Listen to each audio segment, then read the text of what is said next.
Hey guys, welcome back to my channel. Myself Prachi and होने वाली same Prachi.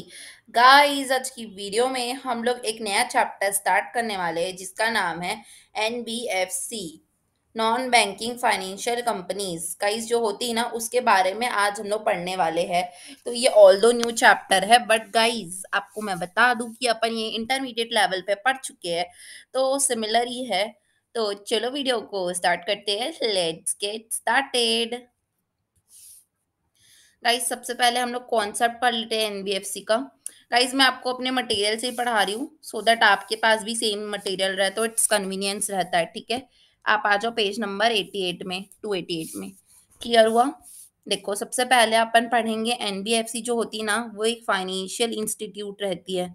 ठीक है, हमेशा याद रखना, एनबीएफसी नाम से ही पता चल रहा है कि नॉन बैंकिंग है, पर ये फाइनेंशियल कंपनी तो रहेगी।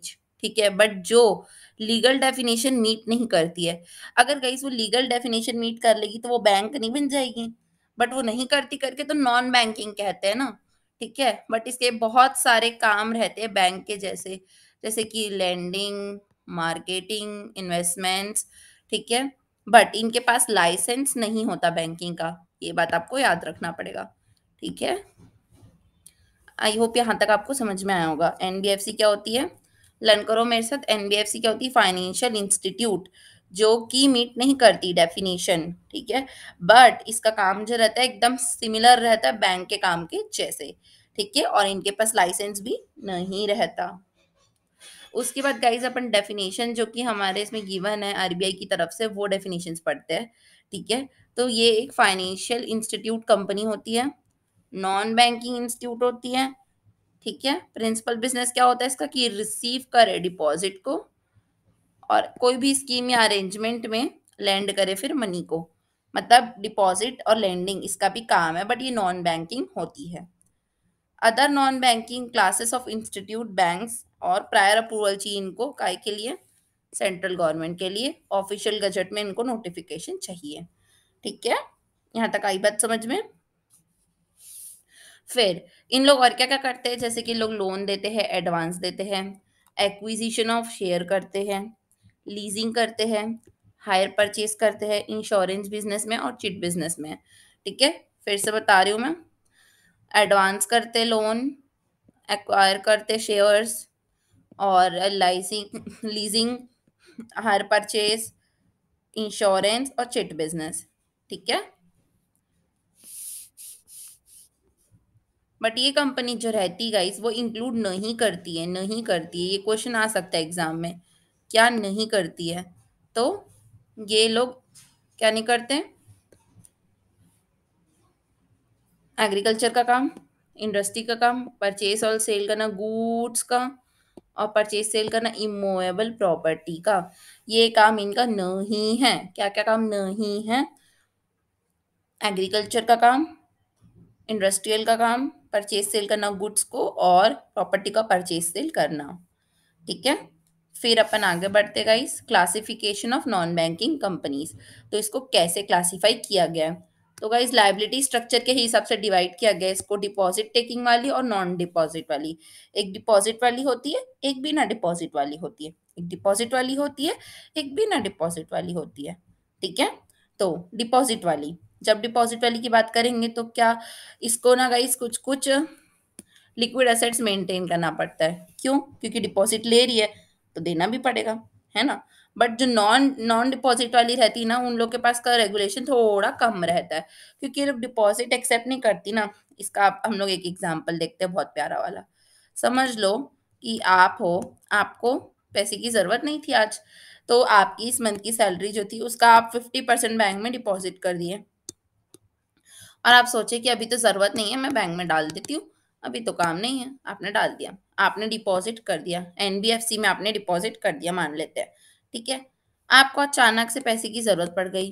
आपको किसी बर्थडे पार्टी में जाना था, तो उसके लिए आपको एक एक्सपेंसिव गिफ्ट खरीदना था, तो आपने सोचा यार पैसे नहीं, चलो मैं ना बैंक से पैसे निकाल लेती हूँ करके। तो आप दौड़ते दौड़ते गए बैंक से पैसे निकालने। अब अगर आप डिपॉजिटरी हो गए, डिपॉजिटर वाले बैंक हो गए, एनबीएफसी हो गए, तो आपके पास पैसे रेडी रहने चाहिए।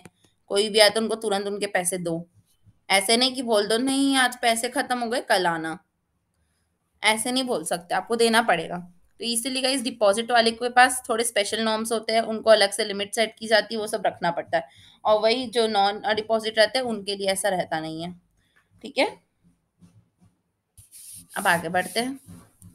On the basis of primary activity, उनके प्राइमरी एक्टिविटी के हिसाब से भी उनको बांटा गया है, जैसे कि असेट फाइनेंस, लीजिंग कंपनी और इन्वेस्टमेंट कंपनी। एसेट फाइनेंस में उनका प्रिंसिपल बिजनेस क्या रहता है, फाइनेंस करे वो लोग फिजिकल एसेट्स को। ठीक है, जो भी हमारे पास एसेट्स रहते हैं ना, मशीन प्लांट, ये सब को लोग क्या करते हैं, फाइनेंस करते हैं। ठीक है, लीज वाले में क्या करेंगे, लीज करेंगे, मतलब रेंटल टाइप का देते हैं ना, जो लीजिंग में लीज ले रही हूँ बोलते हैं, मतलब रेंट टाइप का रहता है वो। एक 11 मंथ का एग्रीमेंट बनता है लीजिंग का, उसमें दो टाइप की लीज होती है, ऑपरेटिंग फाइनेंस। तो ये लोग फाइनेंस लीज पे ही काम करते होंगे मेरे ख्याल से तो। ठीक है, क्योंकि इसमें मेंशन नहीं है तो क्या पता। ठीक है, और इन्वेस्टमेंट कंपनीज में क्या होगा, जो प्रिंसिपल बिजनेस रहेगा उनका रहेगा कि वो लोग सिक्योरिटी में डीलिंग करेंगे। ठीक है, लोन कंपनी क्या रहेगा, जो लोन के ऊपर डील करेगा, लोन से रिलेटेड काम करेगा, एडवांस लोन वगैरह वगैरह। इंफ्रास्ट्रक्चर वाले बिल्डिंग से काम करेंगे, बिल्डिंग को फाइनेंस करना। ठीक है, डेट वाले क्या करेंगे, इंफ्रास्ट्रक्चर लॉन्ग टर्म डेट पे लोग काम करेंगे, इंफ्रास्ट्रक्चर प्रोजेक्ट्स वगैरह पे। वेंचर कैपिटल्स वाले क्या करेंगे, जो नए नए बिजनेस है, जैसे कि मेरा चैनल एकदम स्टार्टअप है, अगर मेरे को पैसे की जरूरत पड़ी तो मैं जा सकती हूँ वेंचर कैपिटल कंपनी में कि मेरे को स्टार्टअप करना है, मुझे पैसे दो करके। ठीक है, उसके बाद फिर एनबीएफसी फैक्टर। एनबीएफसी फैक्टर क्या होता है, ये फैक्टरिंग का काम करता है। ठीक है, देन अपना आ गया non operative financial holding company. तो गाइस फैक्टरिंग का मतलब होता है जैसे कि ना, जैसे आपके बिजनेस में डेटर्स है ना, तो आप अपने डेटर को ना सेल कर देते हो, ताकि उससे जो पैसे रिकवर करना है ना, वो रिकवर कर ले एनबीएफसी। तो वैसे वाले काम भी करते हैं। ठीक है, और non operative financial holding company मतलब नॉन ऑपरेटिव काम भी करते हैं। ठीक है गाइस, तो ये कुछ टाइप हो गया। आगे बढ़ते हैं आप अपन। गाइस बहुत ज़्यादा थ्योरी पार्ट इस चैप्टर से आता नहीं है, थोड़ा प्रैक्टिकल्स देख लेते हैं अपन, वो ज़्यादा इंपॉर्टेंस रखता है। ठीक है, मैं ये बता देती हूँ कि क्लासिफिकेशन वाला थोड़ा इंपॉर्टेंट है।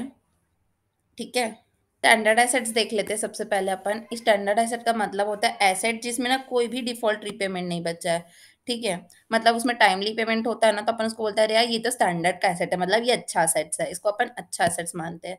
ठीक है, क्योंकि ये इसमें अपन को डिफ़ॉल्ट पे रीपेमेंट नहीं मिलता है, हमेशा अपन को टाइम टाइम से पैसे मिल रहे हैं।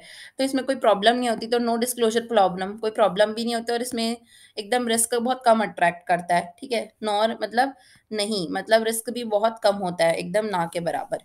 ठीक है? उसके बाद फिर होता है अपना सब स्टैंडर्ड एसेट्स।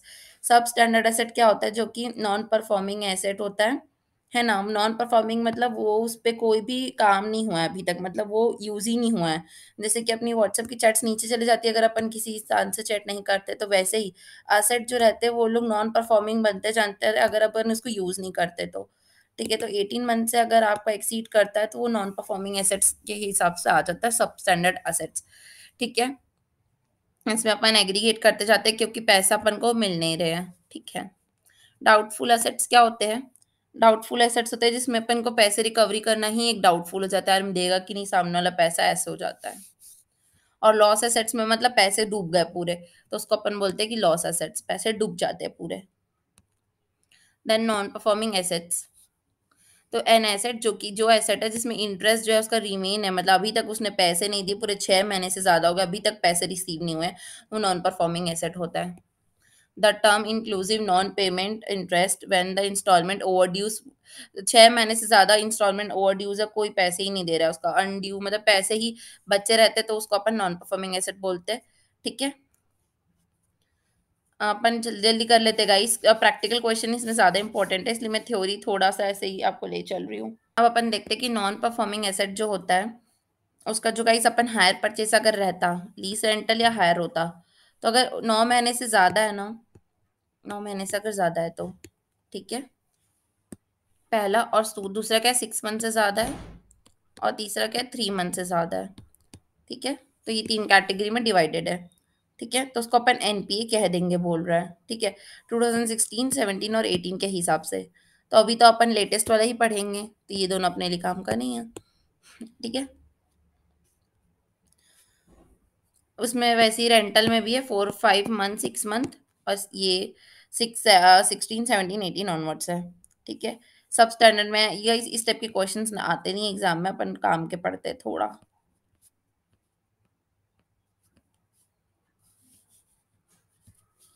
मैं तो बोलती हूँ क्वेश्चन ही डिस्कस कर लेते हैं अपन। क्वेश्चन में ना बहुत अच्छे से क्लियरली मेंशन रहता है। देखो फर्स्ट क्वेश्चन डिस्कस करते हैं अपन।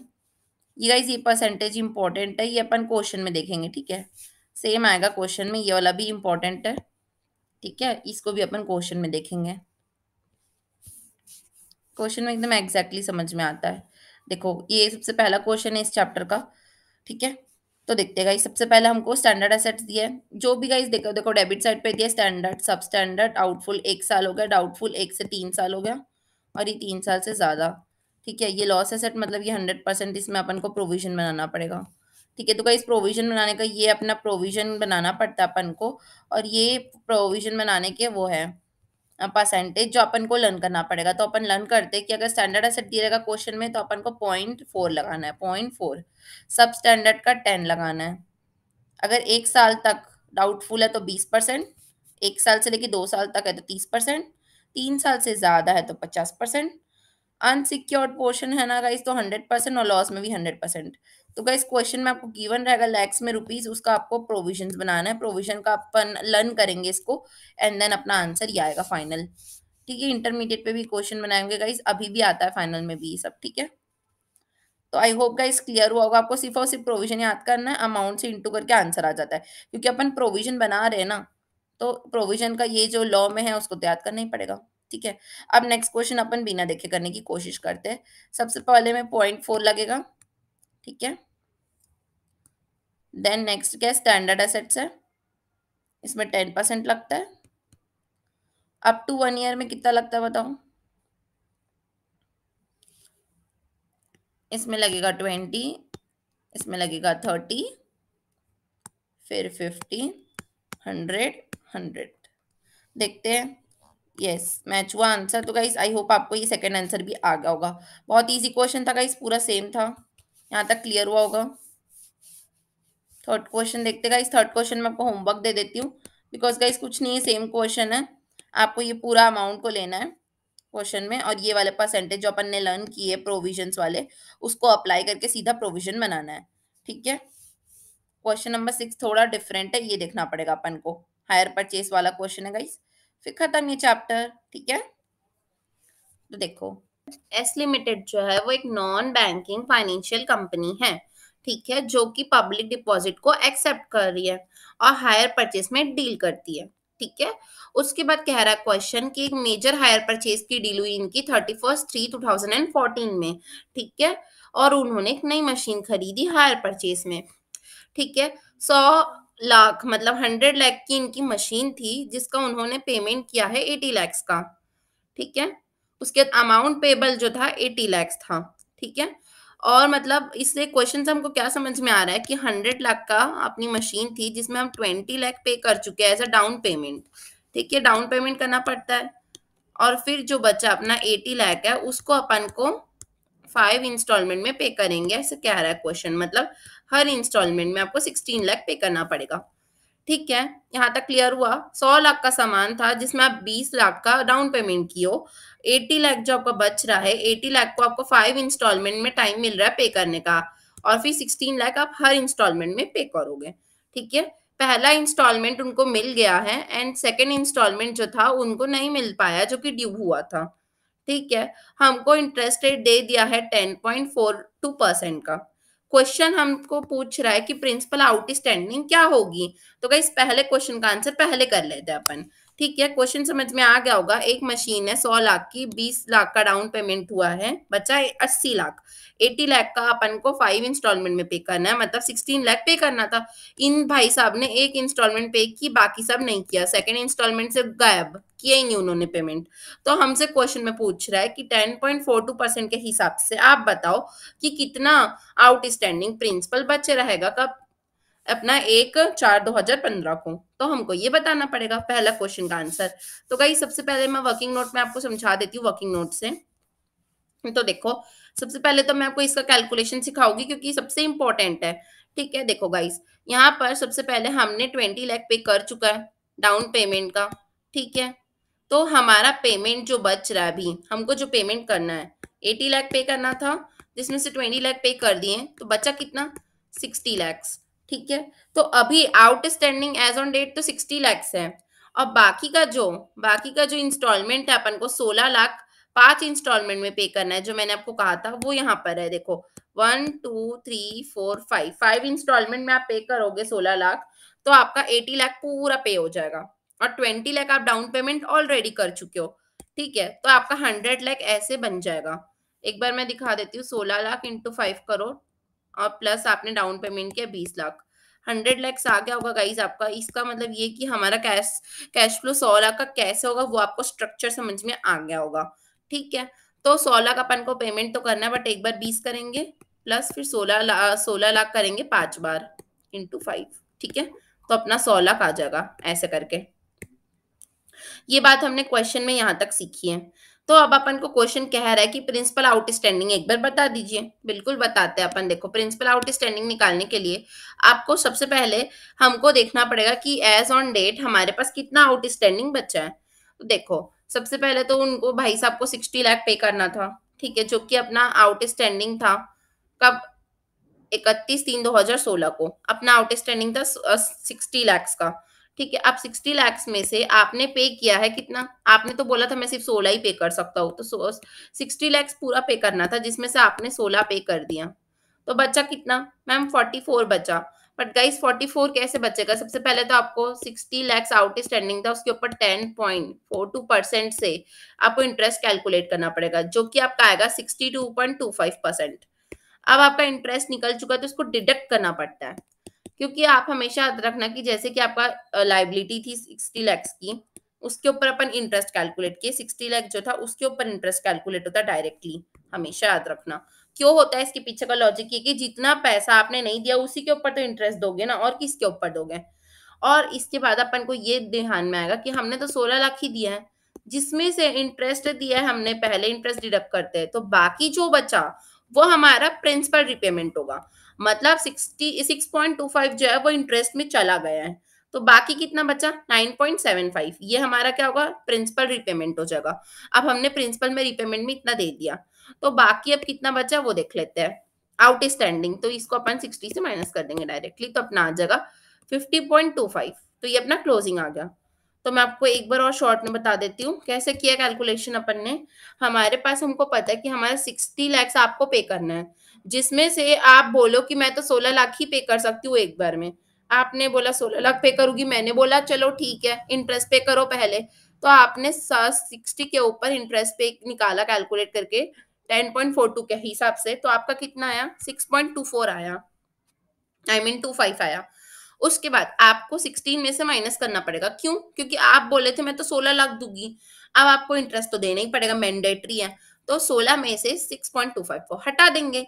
तो आज पता चल गया, अच्छा तो मैंने प्रिंसिपल में से, मतलब जितना मैंने उधार लिया था उधार में से ना, मैंने 9.75 आज पेमेंट कर दिया। चलो अब 9.75 का इंटरेस्ट आगे नहीं लगेगा मेरा।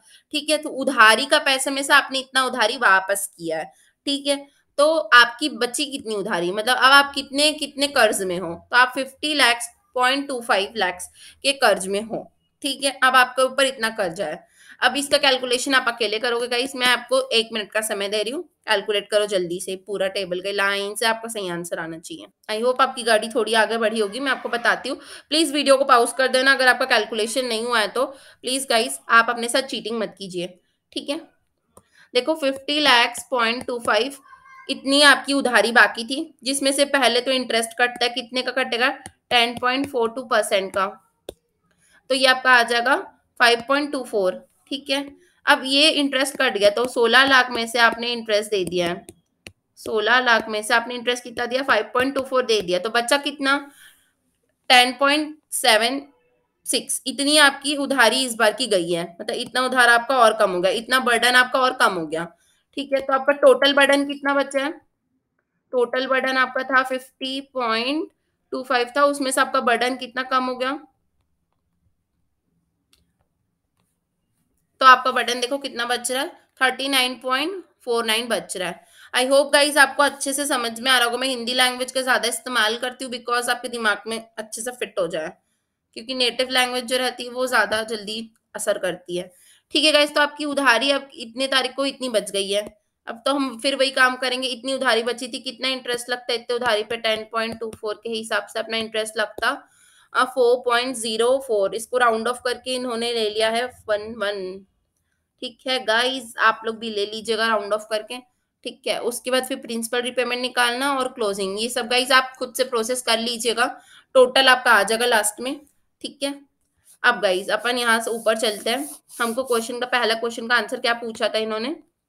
इन्होंने हमसे पूछा था सबसे पहले कि आपकी प्रिंसिपल आउटस्टैंडिंग 1/4/2015 में कितनी रहेगी। ठीक है, तो हम बता देंगे अपनी टेबल से देख के कितनी रहेगी।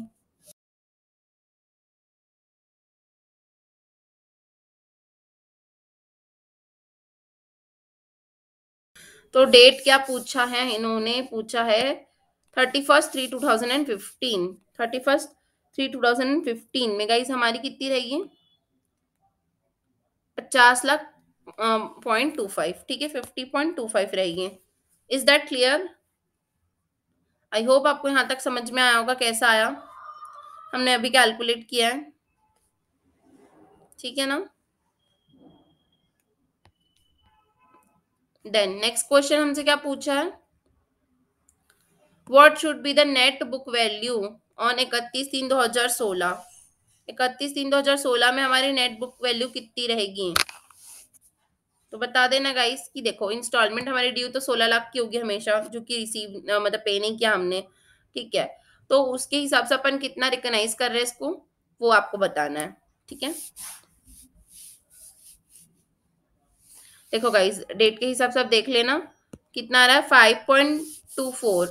5.24 जो अपना इंटरेस्ट चार्जेस रहेंगे जिसको आपको लेना है फाइनेंस चार्ज के हिसाब से। ठीक है, देन नेक्स्ट क्वेश्चन हमसे पूछा है कि हमारा अमाउंट कितना होगा एनबीएफसी के हिसाब से। एनबीएफसी के हिसाब से आपको कितने का प्रोविजन बनाना है, सीधा से ये पूछ रहा है। ठीक है, तो आप बता देना प्रोविजन कितने का बनाना है अपन को। देखो सबसे पहले तो हमारी आउटस्टैंडिंग कितनी थी? 16 लाख की एक ठोक ड्यू थी जो हमने पे नहीं किया है, सेकेंड इंस्टॉलमेंट।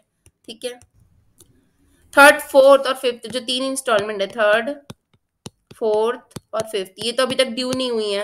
ठीक है, नॉट ड्यू। ठीक है, तो टोटल लाइबिलिटी कितनी? 64 की। ओके, देन इसमें से हम लोग फाइनेंस चार्ज माइनस कर देंगे तीनों का। मैम ये कहाँ से आया? तो गाइज अपन यहाँ पर अभी कैलकुलेट किए ही थे इंटरेस्ट का, 3 साल का इंटरेस्ट क्या आएगा, तो अपन को वो माइनस कर देना है। ठीक है, तो अपन अपने ओवरऑल इंस्टॉलमेंट में से इसको माइनस कर देंगे, तो फिर अपना आ जाएगा 65.49, जो कि गाइस प्रिंटिंग मिस्टेक है, रॉन्ग है। अपन एक बार आपके सामने मैं करती हूँ कैलकुलेट, आप देखिए। 64 में से माइनस करेंगे अपन 8.51, तो गाइस देख सकते हैं आप 55.49 आएगा। ये होगा 55.49। यहाँ पर प्रिंटिंग मिस्टेक है, प्लीज इग्नोर कीजिए इसको। ठीक है, मैथ में ऐसा होते रहता है। देन गाइस अपन को प्रोविजन माइनस करके आंसर आ जाएगा अपना। अब आप बोलोगे मैम प्रोविजन ये कौन है, तो इसको गाइस अपन को नॉर्म्स के हिसाब से बनाना पड़ता है। अब अपन इसको कैलकुलेट करेंगे कि मैम कैसे हुआ कैलकुलेट। तो गाइस यहाँ तक तो अपन को समझ में आया ही है कि 64 अपना ड्यू था। ठीक है, तो ये 64 तो यहीं से आ गया। ठीक है, 64 क्या आ गया, अपन पीएल से इंटरेस्ट पार्ट को माइनस किए थे गाइस, सेम टू सेम। और देखो गाइस यहाँ स्टडी मैट वालों ने गलती नहीं की है। ठीक है, यहाँ पर गलती नहीं की इन्होंने, वहां पर की थी। तो गाइस अब देख सकते हैं मैट वालों ने यहाँ पर मिस्टेक नहीं किया है एंड यहाँ पर किया था। तो गाइस ये सेम अमाउंट है यहाँ पर जो आया है। ठीक है, तो उसमें से गाइस अपन को डेप्रीसिएशन माइनस करना है एंड देन अपना प्रोविजन अमाउंट आ जाएगा। अब आप बोलोगे मैम डेप्रीसिएशन क्यों माइनस करना है? तो गाइस देखो अपन ने एक इंस्टॉलमेंट पे की थी एंड सेकंड वाला अपन ने नहीं किया पेमेंट, तो असेट तो डेप्रिशिएट होगा ही ना, आप पेमेंट करो या मत करो। तो गाइस 2 साल का आपका यूसेज है, इसलिए 2 साल का डेप्रीसिएशन लगाएंगे अपन। क्वेश्चन में ऐसी कोई बात भी मेंशन नहीं है कि कौन से मेथड से लगाना है, तो गाइस अपन इसमें अज्यूम कर लेंगे कि हमको एसएलएम लगाना है। ठीक है, तो आप अज्यूम कर लिए 20% के हिसाब से एसएलएम लगाना है और फिर आप इसको कैलकुलेट कर लीजिए, आपका आ जाएगा 84। देन अपना प्रोविजन तो आई गया, इसको माइनस करेंगे तो प्रोविजन आ जाएगा। ठीक, यहाँ पर प्रोविजन लिख दीजिएगा और फिर अपना आंसर आ जाएगा कि बुक वैल्यू कितनी बची है। तो आई होप गाइज आपको यहाँ तक क्लियर हुआ होगा। ये चैप्टर यहीं पे खत्म होता है। गाइज ये क्वेश्चन थोड़ा अजीब सा था, प्रिंटिंग मिस्टेक भी थी, तो चांसेस कम है इस क्वेश्चन का आने का एग्जाम में, तो आप चिल कीजिए अगर आपको नहीं भी अच्छे से आया तो। ठीक है, बाकी इसमें से गाइज कुछ बहुत इजी इजी क्वेश्चन भी है जिसके आने के चांसेस रहते हैं। तो आई होप गाइज आप इजी चैप्टर को छोड़ के नहीं जाएंगे, वैसे भी इंटर से बहुत मिलता जुलता है। ठीक है, तो गाइस अगर वीडियो अच्छी लगी होगी तो प्लीज लाइक कीजिए, बहुत अच्छी लगी होगी तो सब्सक्राइब कीजिए और अपने फ्रेंड्स के साथ शेयर कीजिए। Thank you so much for watching this video. Bye bye guys.